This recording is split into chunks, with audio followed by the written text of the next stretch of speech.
juga kamu. Lahu abadal mu'minuna khalisan daiman. Asyhadu an la ilaha illallah wahdahu la syarika wa asyhadu anna Muhammadan abduhu wa rasuluh. La rasula wa la nabiyya ba'da. Allahumma shalli wa sallim ala nabiyyina Muhammadin wa ala alihi wa ashabihi wa man tabi'ahum bi ihsanin ila yaumil qiyamah.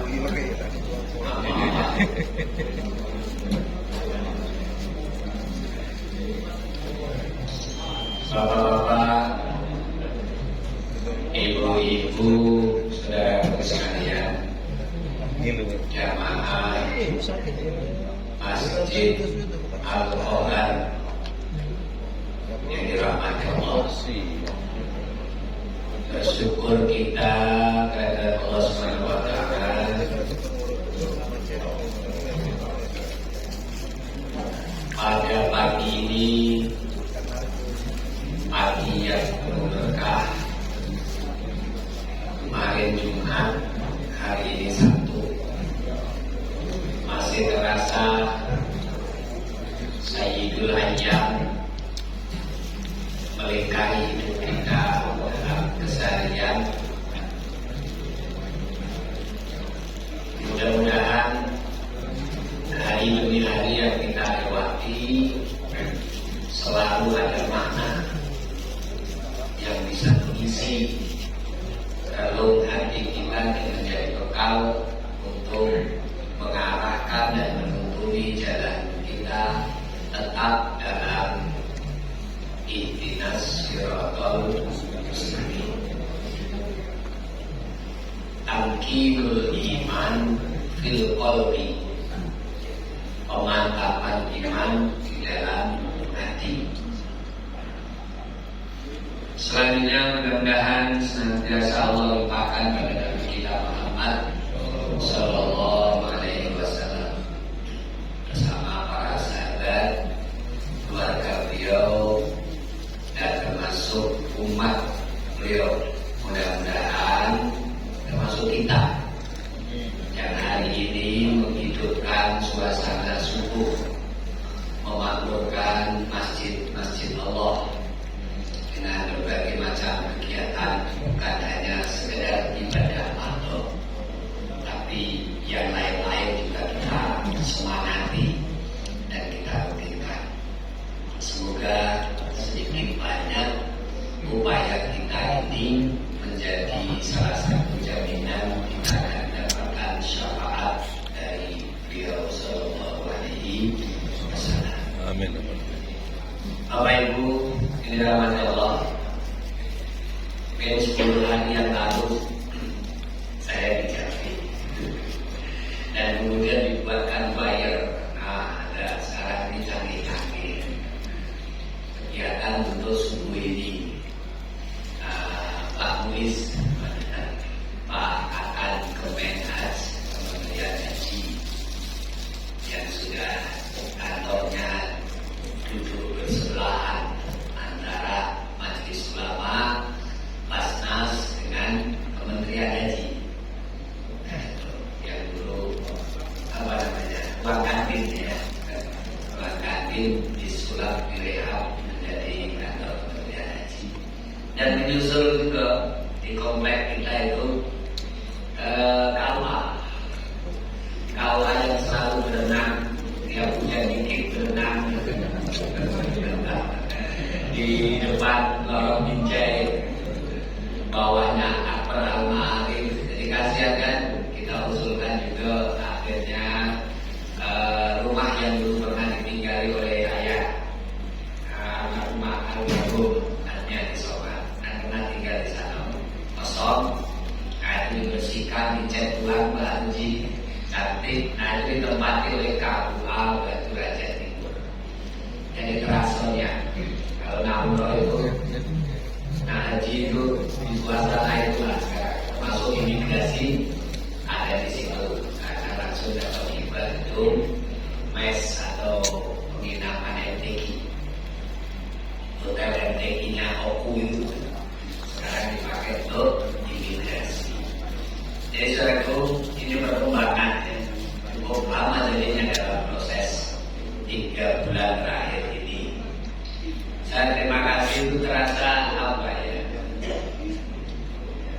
undangan, pakai undangan, kalau saya bukan undangan, dengan undangan isi pada pagi ini menghilangkan rasa rindu dengan bapak-bapak sekalian. Di sini banyak alumni haji, mungkin alumni umroh yang baru itu yang saya tahu Pak Helawi. Saya kasih manasik dan berangkat Desember. November angkatnya. Dan terakhir ini tinggal satu grup lagi sebelum Ramadan dan awal Ramadan. Jadi kalau keberangkatannya tanggal 14, tanggal 18. Ada yang hari pertamanya di Madinah belum puasa, itu masuk Mekah langsung puasa. Ada yang langsungan ke Mekah puasa Madinahnya belakang 3 hari. Ini umroh agak istimewa. Apalagi kalau besok 30 hari full umroh Ramadan, Masya Allah. Dan itu lebih murah dari haji. Pahalanya sama dengan haji. Mana harus bertahan di sana puasa 30 hari.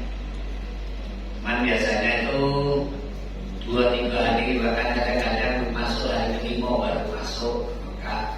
Nanti pulangnya setelah sholat Idul Fitri. Ada kalau kita yang sudah pernah coba seperti itu. Seingat saya Pak Ziyadi dan istri. Tidak semua punya ketahanan lah ya. Saya hafal karena beliau haji bareng dengan kami 2019. Bapak Ibu dirahmati Allah, pencapaian hidup dalam menyambut panggilan Allah dari berbagai bentuk macamnya. Panggilan ini kadang-kadang kalau dibahasakan panggilan ini cuma ada 3. Uji kawan, panggilan sholat, panggilan haji, panggilan mati. Kalau yang terakhir itu galak kamu harus.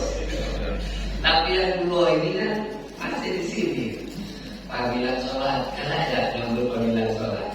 Panggilan haji masih ada kalimat manis atau ilaihi sabila. Gak usah khawatir kalau yang tidak ditakdirkan Allah mampu. Tidak ada masalah. Cari jalan lain yang pahalanya sama dengan haji. Saya jujur, saya kalah dengan Kak Lukman.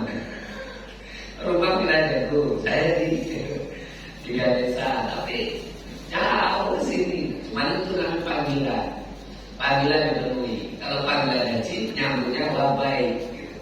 Kalau panggilan sholat ini mau nggak mau datang ke sini. Nah, subuh ini istimewanya apa? Sebelum ada 2 rakaat. Sebelum ada 2 rakaat. Itu sholat fajar itu. Ya, dan waktunya qoblal fajri. Kalau qoblal fajri itu sebelum sholat subuh. Kemudian ada, sudah itu kamu baru qobliyah. Kemudian kita sholat subuh. Dua tapi niatnya beda. 2 pertama niat sholat sebelum subuh. Niat sholat qobliyah subuh sudah ada. Niat sholat subuh wajib diimami. Nah, setelah sholat subuh tidak ada badiah. Nah, itu istimewanya. Diisilah dengan zikir, taklim dan lain sebagainya. Jangan balik-balik sebelum suruh.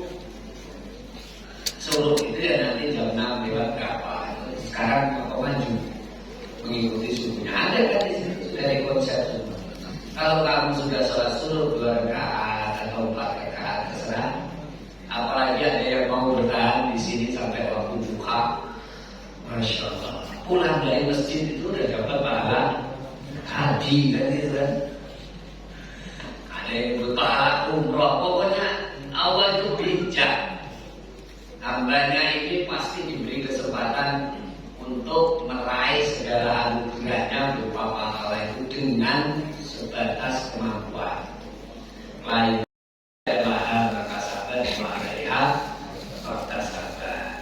Magyazro yaksud, siapa yang menanam pasti mengetang. Anda tak sudu mazarota, kamu pasti akan memetik hasil apa yang kau tanam. Nanam baik, hasilnya baik. Nanam yang tak baik, ya naudzubillah. Ada lagi kalimat yang lebih ringkas lagi, Pak. Ada. likulli amalin sawabun walikulli su'alin jawabun. Setiap perbuatan itu pasti ada sawabnya. Nah, sawab ini bahasa Arab atau bahasa sini? Kalau bahasa Arab artinya pahala, balasan. Setiap perbuatan ada balasannya, ada pahala. Setiap pertanyaan harus disiapkan jawabannya. Nah, pertanyaan itu di mana yang paling berat? Pertanyaan di kubur. Maka buka itu kemudian semua orang bisa jawab. Gak bisa, karena yang jawab itu detakan hati, bukan mulut lagi. Marah buka, dihafalin. Walaupun seapal-apalnya dalam amaliyah kamu tidak mencerminkan Rabbuka Allah, Rabbuna Allah, Rabbiyya Allah, tidak akan jadi. Mana buktinya Rabbi Allah, Tuhanku adalah Allah? Ya artinya tiap waktu kamu sembah. Kalau tiap waktu nggak kamu sembah, ya apa bisa mulut ini terkata? Tidak bisa. Nah, itu pertanyaan itu. Likulli amalin sawabun walikulli su'alin jawabun. Jadi setiap amalan ada pahalanya, setiap pertanyaan ada jawabannya. Siapa kamu anak muslim? Siapa saudaraku sesama muslim? Siapa nabiku Muhammad? Nah sekarang apa lagi itu? Apa kiblatmu? Kiblatku Al-Quran, gitu. Bukan kiblatku Mekah. Atau apa kitabku Al-Quran? Ada yang menyebut apa kiblatku? Kiblat artinya panduan hidup lah. Nah itu persiapan mesin itulah yang penting ya. Maka hari ini saya merasa ingin menyampaikan 2 titik penting dalam hidup ini. Kalau seandainya hari-hari ini itu dekat dengan ajal kita, ada saya ini barusan karena ngaji di beberapa tempat itu diminta materinya kitab At-Tazkirah Imam At-Tabari. Tebel kitab itu At-Tazkirah. Terjemahannya itu setebel inilah. Terjemahan ngeri sekali. Padahal judulnya cuma At-Tazkirah, pengingat. Kitab itu namanya At-Tazkirah. Kalau diterjemahkan ringkas kan pengingat gitu ya. Tapi karena isinya itu Masya Allah berat, maka judul itu kemudian dibuat panjang. Ensiklopedia kematian, perjalanan panjang menuju akhirat. Wih, keren itu. Nanti pas pembahasan awalnya itu ensiklopedia kematian itu yang berat. Nah, salah satunya barusan saya baca dan bisa kita ingatkan di sini karena menjelang Ramadan. Ada 2 poin intinya. Yang pertama ini, kata Nabi berpesan 3 hari menjelang meninggalnya Nabi kepada para sahabat. Sampai tengok ini, tengok.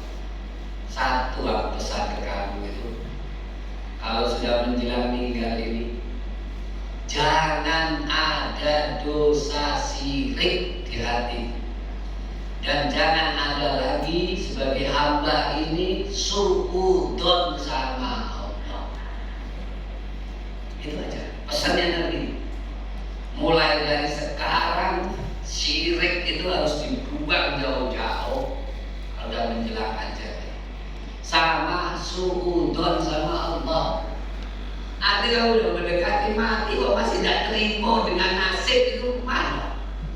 Apalah aku jadi bawa buntu mainnya. Nggak sholat pada Allah ini ngerti tidak ada bisa. Sudahlah terima, jangan ada sudut sama. Nah, aku dikasih sakit main di susah sama gimana Allah? Nyala-nyalakan Allah tidak terima dengan keadaan. Yakin yang kamu terima itu terbaik untuk kamu, cuman nyadar enggak? Paham enggak? Enak mana kamu menjelang meninggal itu diberi sakit, tanda-tanda pelan-pelan gitu. Dengan diberi kematian yang mendadak.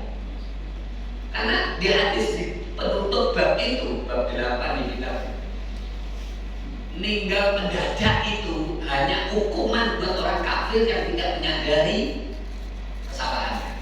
Makanya dibuat mati mendadak. Juga saya nyawa ya. Mohon maaf katanya itu kan postingan gitu. Loh kalau kita tinggal mendadak pasti mami. Yang lain urusannya. Makanya ada kalimat bijak. Yang mutul mar'u ala ma'asya'alai. Ini jarang yang mau ngapalin. Boleh Pak dihafalin Pak, kalimatnya agak lunak dikit lah. Yang mutul mar'u ala ma'asya'alai. Yang mutul mar'u ala ma'asya'alai. Matinya seseorang itu berdasarkan kebiasaannya selama hidup. Kalau kebiasaanmu selama hidup duduk-duduk di masjid main. Halo. Ada yang siapa? Tahu-tahu lagi duduk main, agak ngantuk-ngantuk dikit. Teman balik dia masih di situ. Dibangunin guling. Astagfirullahaladzim. Kan bisa jadi alhamdulillah kan gitu kan. Meninggal di tempat yang mulia. Sedang ikut majelis taklim. Tapi kalau meninggal mendadak dalam posisi yang gak enak, itu hanya hukuman peringatan buat orang kafir atas kesalahannya selama ini gak nyadar-nyadar dulu. Itu bedanya, karena setiap meninggal mendadak pasti jelek. Tidak. Meninggal mendadak yang dimaksud itu adalah meninggal mendadak hukuman buat orang kafir. Nah, kita ini Muslim, dipilih oleh Allah kalau mau meninggal dikasih tanda-tanda senyal-senyal. Kenapa saya meninggal? Belum pernah dikasih tahu. Dikasih tahu. Nah kemarin kamu batu-batu. Kemarin kamu masuk angin tuh. Itu semuanya sudah peringatan. Menuju. Ya alhamdulillah kalau ada dokter kumpul, dokter ahli semuanya sampai satu tim 7 dokter menyatakan ini komplikasi. Perkiraan meninggalnya 7 hari lagi meninggal. Alhamdulillah. Benar gak? Akhirnya 7 hari itu kamu pakai betul untuk surat iman. Ya, dia bisa kasih tahu. Nah yang aneh memang kalau kamu dikasih tahu model itu, terus kamu sadar semangat ibadah biasanya sembuh. Nah, gak jadi meninggal. Dia karena optimis, melepas dari suudon dari gak ada, husnudon adanya. Terima kasih ya Allah, kamu kasih sinyal, kasih peringatan aku, tazkirah tadi. Ya, tazkirah tadi, sehingga aku sadar. Mumpung tinggal 7 hari, kata dokter. Kami kan gak tahu aja kita kan. Tahu-tahu nambah jauh. Dokternya nanti bingung. Pak, sudah melewati batas, sudah 7 hari, sesuai prediksi kami. Kenapa Bapak gak tinggal-tinggal? Salahnya kamu. Mau aku tambah senang, kamu dikira dikasih kabar 7 hari meninggal, aku tambah sedih. Tidak. Malah beneran. Cak malaikat mau Pak dokter. Pasien yang gak main-main, pasiennya itu contoh yang sudah terjadi itu Pak Miftah Farid, Ketua Majelis Ulama Jawa Barat tahun 90-an. Itu dokter 7 itu semuanya akhirnya sadar bahwa ajal itu di tangan Allah. Karena beliau dikasih sakit seperti itu bukan malah marah-marah, bukan malah ngomel-ngomel, bukan malah nyalahkan Allah, malah terima kasih. Karena semangatnya itu akhirnya kesembuhannya juga datang. Kaget semua. Akhirnya ada satu dokter yang selama ini salah menyangka Allah. Kenapa Allah ini menghukum saya? Saya baru berusaha baik. Istri saya tak suruh pakai jilbab. Anak saya perempuan tak suruh pakai jilbab. Anak laki-laki tak suruh ngaji, belajar sholat. Dalam 1 tahun anak perempuan saya diperkosa orang. Stres. Tinggal. Salah saya apa? Justru pada saat saya mau baik begini kok bukan ditolong sama Allah, kok malah diuji kayak gini. Gimana Allah ini? Itu contoh suudon sama Allah.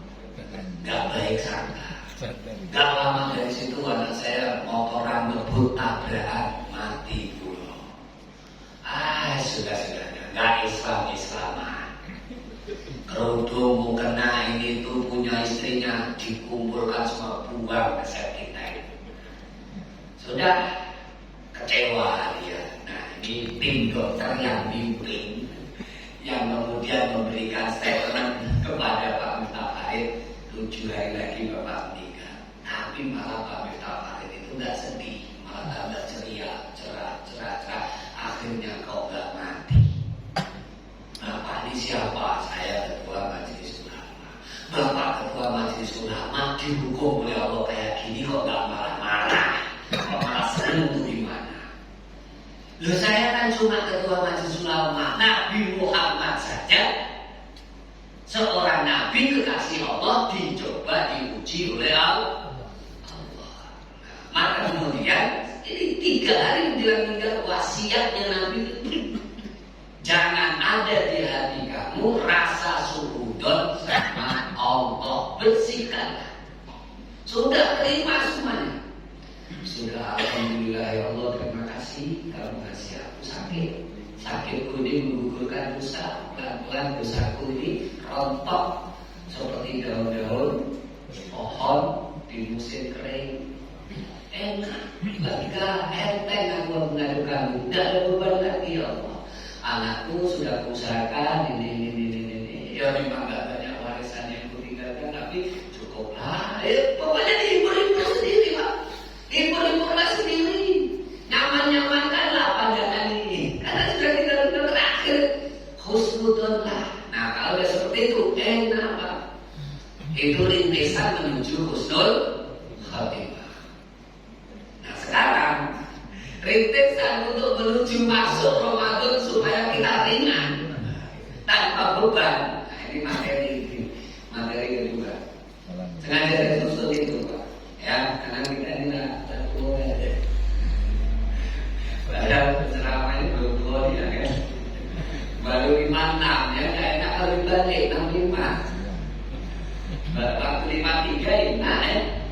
Berapa Pak umurnya Pak? 53. Dibalik 35. Oh keren. Kalau 56 ini. Jadi Bapak Ibu, hari ini selain satu materi penting gitu ya, untuk menjaga kehidupan kita, itu ada di kitab As-Sirah.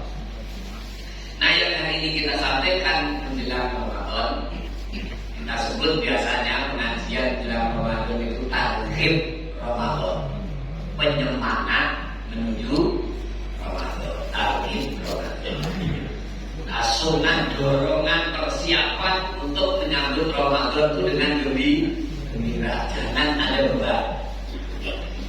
Maka di sini pun saya akan rangkaikan 2 hadis yang derajatnya hasan. Dan ini hadis ini oleh teman saya sebenarnya di kelas saya Makhluk MAG ya singkatan, Makhluk Abdul Ghani singkatannya itu, kami itu MAG. Itu memang ahli hadis, ahli mentahrid hadis. Kuliahnya itu begitu, kuliahnya di Madinah itu seperti itu tentang hadis. Kuliah tentang hadis yang paling canggih itu justru di India, ya, khusus untuk meneliti rawi-rawi hadis, sanad-sanad hadis. Nah itu di India. Tidak salah Lahore ya, kotanya.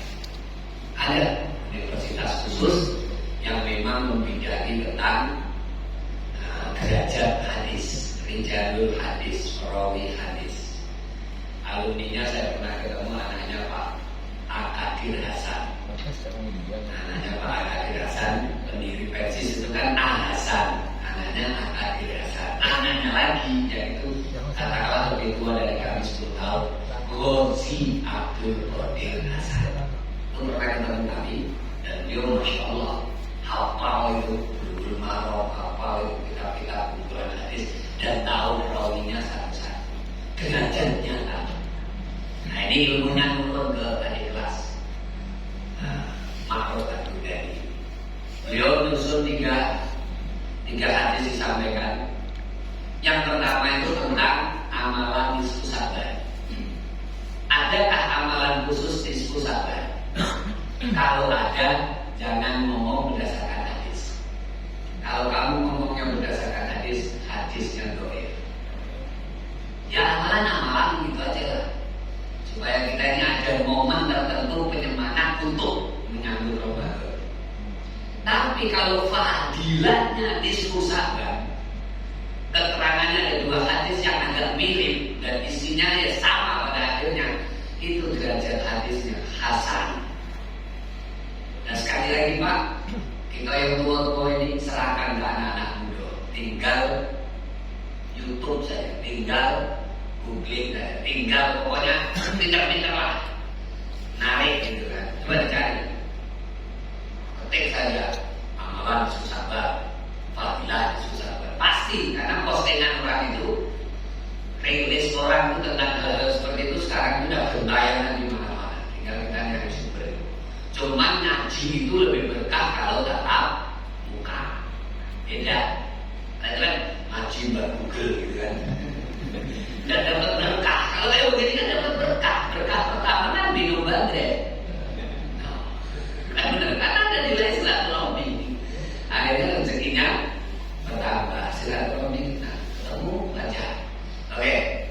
Jadi kalau soal amalan nisfu Sa'ban nggak usah dipersoalkan. Kalau kemarin misalnya di masjid ini diadakan, tidak masalah. Ya seperti itulah. Kalau boleh katakan, ya cukup sekedar kayak yasinan gitu aja.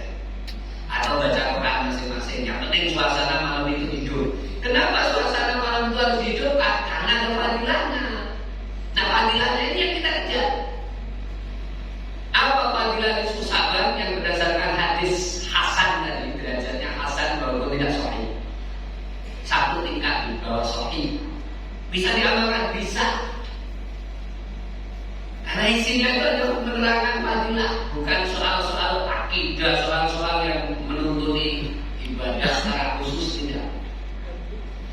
Fadilahnya adalah Allah akan mengampuni semua hambanya di malam nisfu Sa'ban. Koma, jangan titik Pak. Allah akan mengampuni seluruh dosa hambanya di malam nisfu Sa'ban. Berarti istimewa kan malam nisfu Sa'ban. Selama ini jangan salah. Enggak tadi koma. Selama hamba itu, jadi selama hamba itu menghidupkan malam nisfu Sa'ban, bukan begitu. Selama hamba itu duduk di masjid baca yasinan, bukan juga. Seandainya kamu lakukan ya, itu hanya perantara wasilah kamu untuk mendapatkan pengampunan. Apa yang disebut di dalam itu hadis itu? Selama hamba itu tidak ada dosa syirik dan di hatinya tidak ada kebencian dengan sesama saudaranya. Berat. Pokoknya menghadapi apapun masa-masa genting itu yang paling utama harus bersih dari kita itu dosa syirik. Urutan kedua tadi, kalau mau menghadapi mati jangan ada suudon sama Allah. Kalau menghadapi Ramadan ini sudah tinggal hitung hari, mulailah dari setengah Sa'ban. Apa? Jangan ada rasa sakit hati, benci dengan sesama saudara muslim. Apalagi saudara kandung muslim, yang bukan saudara kandung muslim. Kita ini kan dipertaruhkan oleh Allah itu dengan berbagai macam cara. Apakah kamu minta acara nikahan anak kamu tungguin ya? Anda ngerti? Ketemu di mana kita? Aku Jawa sampai bukan. Ada bukan yang pertemuan kita itu rasa. Tapi selalu dilepas gitu. Pak Sofyan katanya reuni gitu. Gara-gara Pak Julius Faisal ditemukan kami di Basnas. Apa saya bisa? Bisa dengan beliau, tidak bisa. Artinya serasa sebagai ayah gitu. 10 tahun. Sekarang kita dengan Pak Darman 18 Desember SKK-nya habis Pak Julius. Saya nggak boleh nyalon lagi. Yang lain silakan. Karena ada 2 kali. Nah, yang tes terbaru ini belum diumumin. Jadi kami ada masa perpanjangan. Yang mudah-mudahan sebelum puasa ini segera dilantik yang baru. Saya alhamdulillah bebas. Tapi jaringan saya tetap saja kan, rumah di Ganesha. Kalau nak sholat subuh deket ya di muslimin, nggak pakai al muslimin aja. Atau kalau beloknya ke kiri, ya melewati kolam renang, gor, simpang, pemilik, Islamic Center. Ya kan, kayak rumah kedua saja Islamic Center. Tapi markas besar saya di Al-Azhar Center. Al-Azhar Center jauh, lewati berapa jembatan itu? Jembatan 2, jembatan layang, turun, kesetrum listrik. Sebelahnya, itu markas saya. Senin, Selasa, Rabu, Kamis harus duduk manis di situ. Nggak ada waktu lagi. Jumat sorenya, siangnya ke Luqmanul Hakim, Sabtunya pagi juga ke Luqmanul Hakim. Nggak ada waktu. Nah, bisa aja yang kayak gini lah, isi subuh, Ahad subuh besok di Asultan. Nah itu yang kajian ensiklopedia kematian rutin Ahad subuh. Bapak Ibu, ini perkara berat ini. Ya, kalau sudah satu belajar menghilangkan dosa syirik, lebih berat lagi menghilangkan rasa benci satu dengan yang lain. Plong gitu, bisa plong gitu. Itu, ya Allah, gak mudah Pak. Contoh ini gini kadang-kadang, kita disakiti orang urusan dunia. Kadang fitnah kecil itu bisa menyebabkan hilangnya sumber rezeki. Halo, benar nggak? Fitnah kecil. Coba ada yang ketawa-tawa. Sudah Pak Kepala, tidak usah lagi ya dong. Harusnya jadi kabar, harusnya jadi kasih. Oleh Kepala Dinas. Karena kamu fitnah dikit aja, tergeser gitu. Mohon maaf kan, terpantau deh. Nah, baru pandang bisa. Kalau misalkan fitnah, ya Allah, kita kan hanya memberikan sedikit ya. Sadar nggak fitnah yang sedikit itu menghilangkan, menimbulkan kesengsaraan sepanjang itu? Pahami betul. Iya. Nah, terus memaafkan dia caranya bagaimana? Nah, karena sekarang ini misalnya fitnah tidak terbukti, itu mengembalikan nama baik. Kata kawan ahli hukum, 1 M kan? Bisa dituntut 1 M. Ya karena dihitung kerugian itu. Sudah kan diatur karena nama baik. Tak usah lagi. Hari ngapo, kajian mau nyonai. Apa namanya kanji? Itu waktu duduk itu, biasa lah. Makanya nggak tahan lama-lama. Cukup setahun lah. Atau kalau mau saya hitung terbang 9 bulan 10 hari. Apa hanya bisa enggak? Meninggalnya tanggal 10, saya nikah lagi tanggal 20 sebulan. Meninggalnya Desember, saya nikah lagi bulan 9. Benar Pak. Itu supaya menghindari fitnah. Itu kadang-kadang pasti difitnah.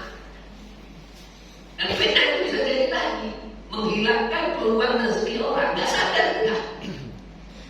Tiba-tiba secara urusan duniawi ini ya, karena masih teman, Pak, tolong Pak, anakku ini nikah. Bisa nikah, yang jauh, orang Jawa. Sini nak ngomong Jawa ini sampai ya, jalur dulu, terima lamaran, sambutan, mewakili keluarga. Karena misalnya orang Solo, nah dipandang sekomplek itu sebetulnya begitu. Sehingga enak ngomong-ngobrol gitu. Sampai berapa? Tua-tua yang lain dekat sampai berapa? Bisa nggak kita kemudian tidak ingat-ingat 3-4 tahun yang lalu, setahun yang lalu kawan kita ini pernah bikin sakit hati, terus begitu dia datang ke rumah habis satu kan? Ya sudah.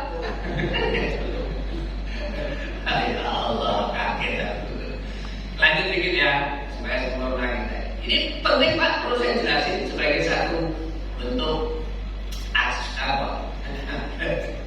ekspresi kita, aspirasi kita. Jadi kita menerima kawan yang pernah bersalah, duduk, ngadep, kan biasanya begitu. Mohon maaf orang Jawa gitu kan. Pak cukup itu SMS tuh. Datang ke rumah, bawa pinggisan lagi. Minta tolong ya. Bukan ada yang lain yang tua. Sudah Pak, ini pamit pergi ini. Itu kan pas 9 Desember kan. Banyak liburan. Pak ini mau sini, Pak ini sini. Berarti apa nih? Ya nanti terakhir Pak. Nggak ada lagi ya. Nah pas yang kayak gitu ya sudah. Bismillah saya terima permintaan kamu. Halo. Kira-kira melihat peristiwa begini ini kanan kiri kita ada yang marah nggak? Ada pasti. Yang tahu peristiwa kita saling pernah gak enak itu diketahui orang nggak? Tetap diketahui orang Pak. Walaupun satu dua rahasia ini diketahui orang. Tapi kalau kemudian kita bisa legowo, plong, tidak sakit hati dengan orang, diterima. Begitu naik panggung semua orang, kok bisa ini buat itu padahal kemarin? Astagfirullah. No. Susah begitu. Kau mohon maaf. Tidak apa-apa kalau ini bukan hal jelek. Kau ngomong masih tidak siap. Kamu pernah itu kan? Sekali minta kayak gini. Iya, aku sorry. Jangan gitu ya. Lu kasih manusia itu. Sorry aku. Enggak. Jangan gitu ya. Kasihan dia udah ngomong ini begini. Nah, nanti terakhir. Karena di bawah aku ini tidak ada yang lebih tua dari dia. Kan biasa minta baru kan itu. Nah, terus di posisi begitu justru kita aku akan balas sakit hatiku pada kamu. Dulu kamu pernah menfitnah, sekarang bikin wah tambah jadi Pak. Mohon dengan sangat belajar yang seperti ini gitu ya. Gitu ya. Saya berusaha belajar. Salah satu contohnya kadang-kadang kayak gitu. Dicegat mau dibunuh pernah hanya gara-gara nyetop pasar malam. Pasar malam disetop, saya mau dibunuh ini gimana? Itu kan kumpulan ulama bermata menolak pasar malam di bulan suci Ramadan. 40 tanda tangan baru di keren kan? Kan dulu waktu itu dai yang bermata kenceng. Laporan terus kami ke Kementerian Agama. Gara-gara nyetop pasar malam ada yang kehilangan rezeki. Allah, tukang parkir marah lu. Ini Ustaz ini gara-gara bunuh saja. Kan? Tapi apa ada yang bilang dengan saya? Ada pasti dia saudara. Beliau itu ngajari baik. Kita ini memang yang salah. Ini saya. Oh ada Pak yang berani pasang badan untuk membela saya. No, gitu. Memang plus minus orang hidup itu kan. Plus minus hidup ada yang suka, ada yang tidak suka. Tidak lama Pak, 3 tahun dia punah yang ceramah ini yang ceramah. Betul kan? Orang kaget tuh. Ini dulu pernah saya. Tapi memang ada begitu.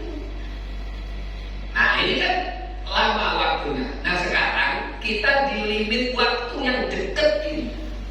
Apapun yang pernah terjadi dengan sesama kawan ini, tolong jangan bawa masuk ke Ramadan. Cukup dimulai di pertengahan Sya'ban ini. Mumpung masih seminggu 10 hari. Kalau sekarang ini tanggal berapa? 7. Pas umpama nanti Ramadan 17. Ya, berarti tinggal 10 hari lagi. Hilangkan rasa sakit hati dengan sesama saudara. Masuk bulan Ramadan plong Pak, karena Allah hanya jamin yang diampuni dosa menjelang Ramadan itu adalah orang yang nggak ada dosa syirik dan yang di hatinya nggak ada rasa benci dengan sesama saudara muslim. Mudah-mudahan tanggal 17 dan itu sama, tidak seperti pengalaman 5 tahun yang lalu.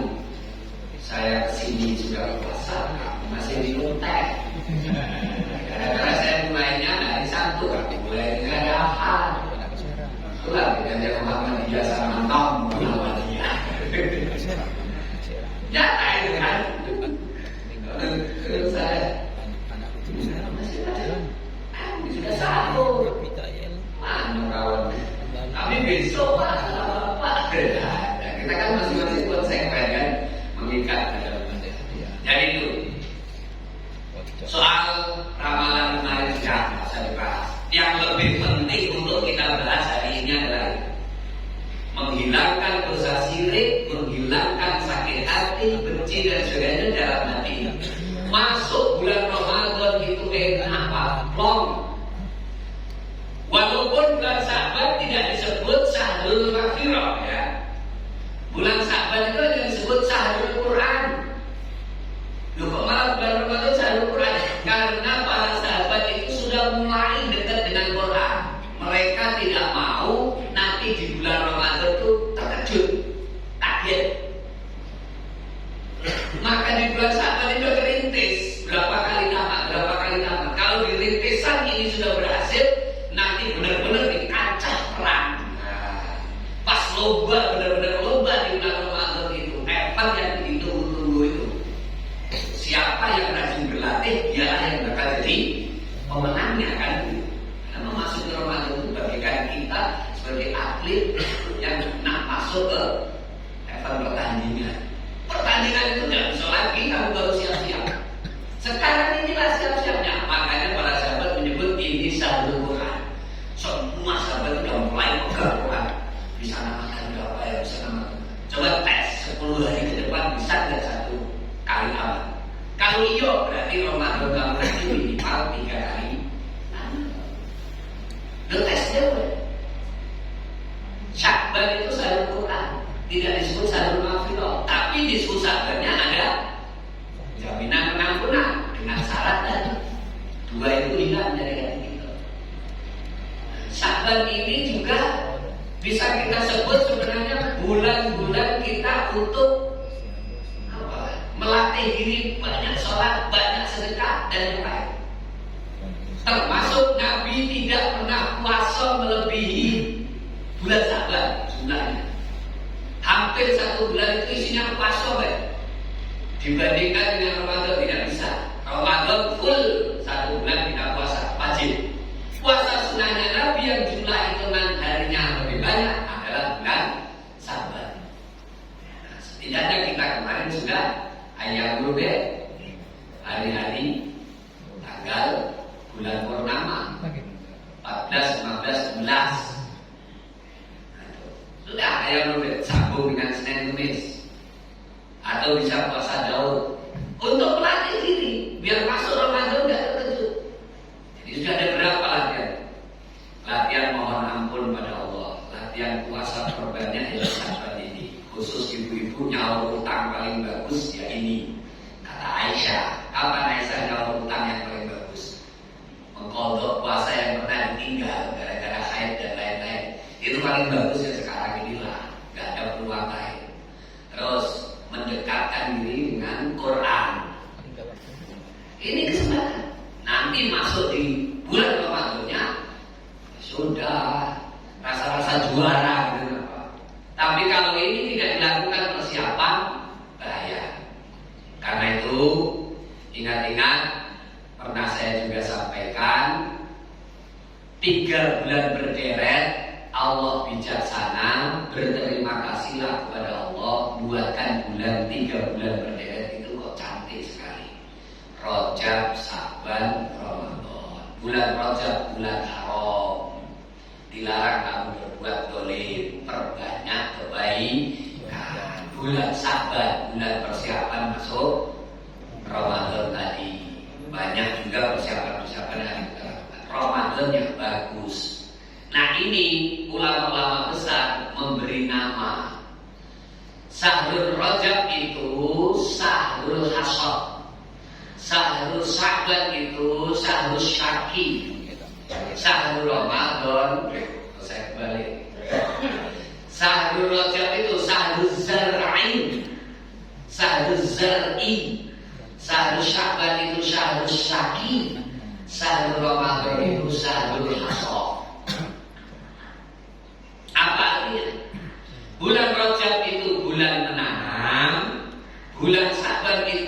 sambil menyirami, bulan Ramadan itu memetik hasil.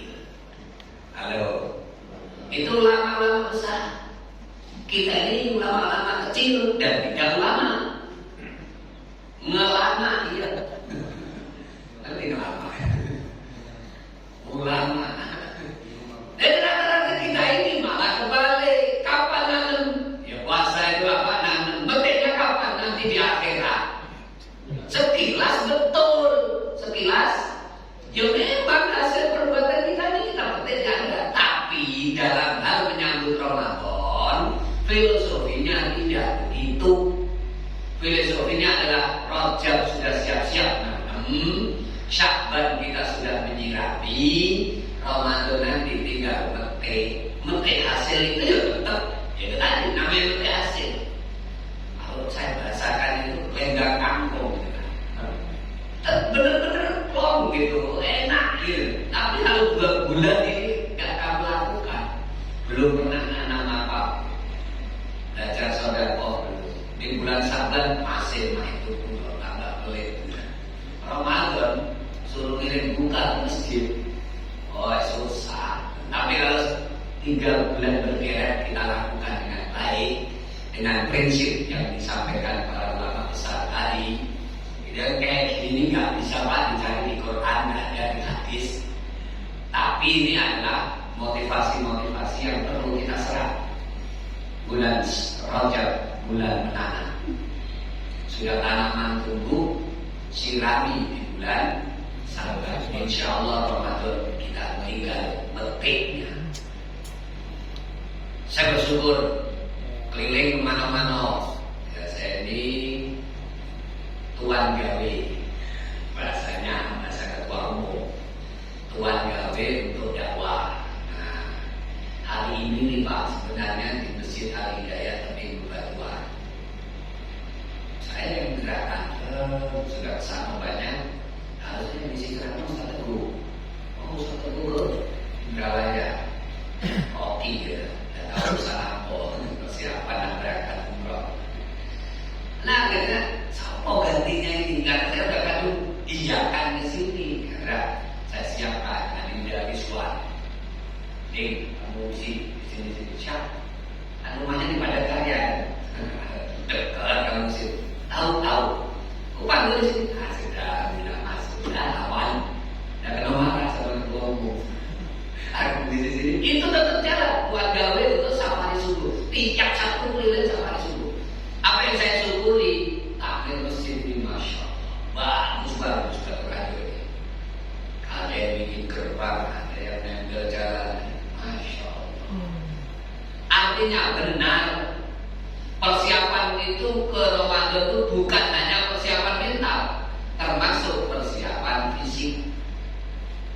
Ya, dan persiapan fisik itu terungkap dalam doa.